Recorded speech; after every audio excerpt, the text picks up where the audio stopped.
আসসালামু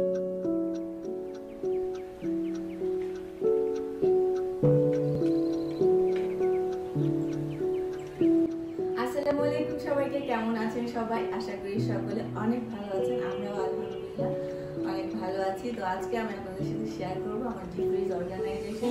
ডিপ ফ্রিজের উপরে আসলে যে ভাসগুলো রেখেছি, এটা দেখে হয়তো আপনারা অনেকে ভাববেন যে হচ্ছে এইগুলো রেখে আবার সরানো কতটা ঝামেলা।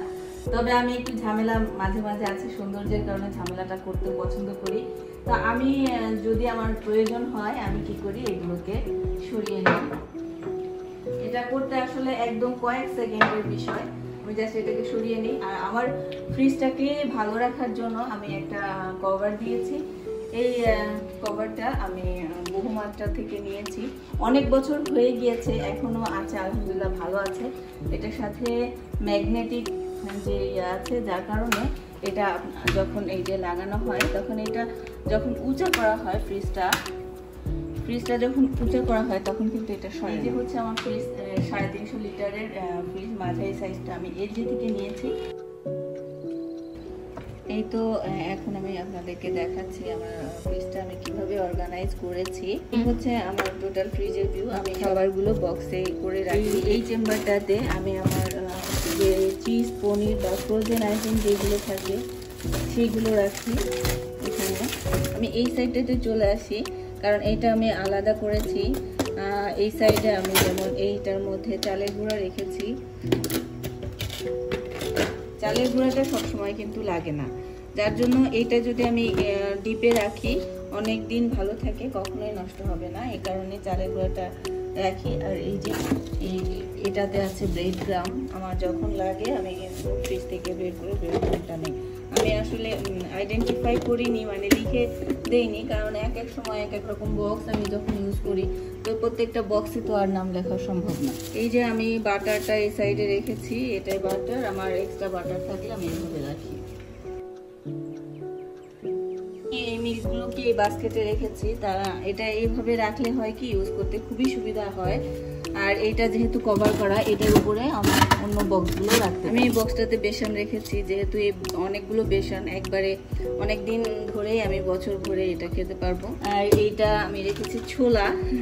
ছোলা হয় কি বেশি সবসময় খাওয়া হয় না, যখন লাগে আমি এখান থেকে নিয়ে নিই। আর এটা হচ্ছে চিকেন পাউডার, অনেক বড় চিকেন পাউডার, তো যেহেতু অনেক বড়। আর এটা নর্মাল ফ্রিজেও আমি রাখতে রিস্ক নেই না, আমি সবসময় ডিপেই রাখি এটা। আমি এই সাইডটাতে টোটালি মাছ মাংস রেখেছি। মাছ মাংস আমি বক্সে করে করেই রাখি।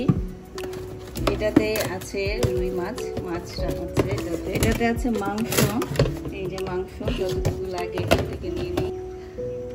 আর এই বক্সটাতেও আমি মাছ রেখেছি। এইটা হচ্ছে টোটালি যখন আমি বাজার করে আনি সাথে সাথেই আমি এভাবে করে ঢুকিয়ে রাখি।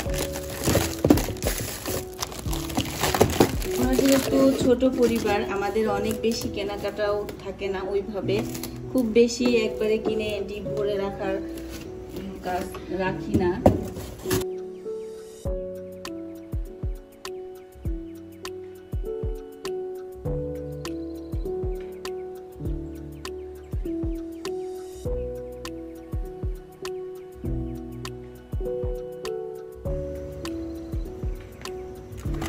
আমার এই পাশের চেম্বারেও কিছু জিনিস আছে, সেগুলোও আমি যেগুলো ব্যবহার করে কিছু কিছু বাঁচে যেগুলো, সেই খাবারগুলো রাখি। আগে যেমন হতো যে ভুলে যেতাম, নষ্ট হতো, তো এখন আমি বক্সে করেই রাখি, এভাবে ভালো থাকে। আর এই যে হচ্ছে খেজুরের গুড়টাও আমি ডিপ ফ্রিজে রাখি, অনেক দিন ভালো থাকে, মানে বছরের পর বছর এটা ভালো থাকবে। বাহিরে রাখলে খেজুরের গুড় নষ্ট হয়ে যায়। আর এটা হচ্ছে কর্নার কিডনি বিন, অনেক আগে কিনেছিলাম, কিছু বেঁচে গিয়েছিল, এটা বক্সে করে রেখেছি।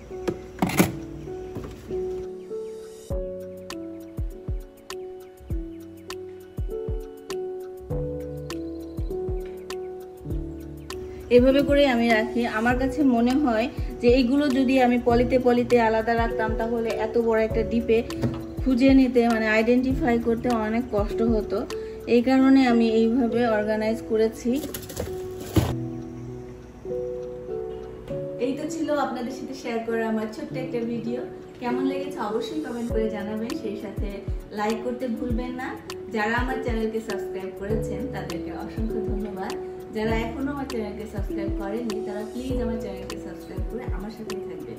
আর সেই সাথে পাশে থাকা বেল বাটনের অল অপশনে ক্লিক করবেন যেন আমি নতুন কোনো ভিডিও দেওয়া মাত্রই আপনাদের কাছে নোটিফিকেশন পৌঁছে যায়।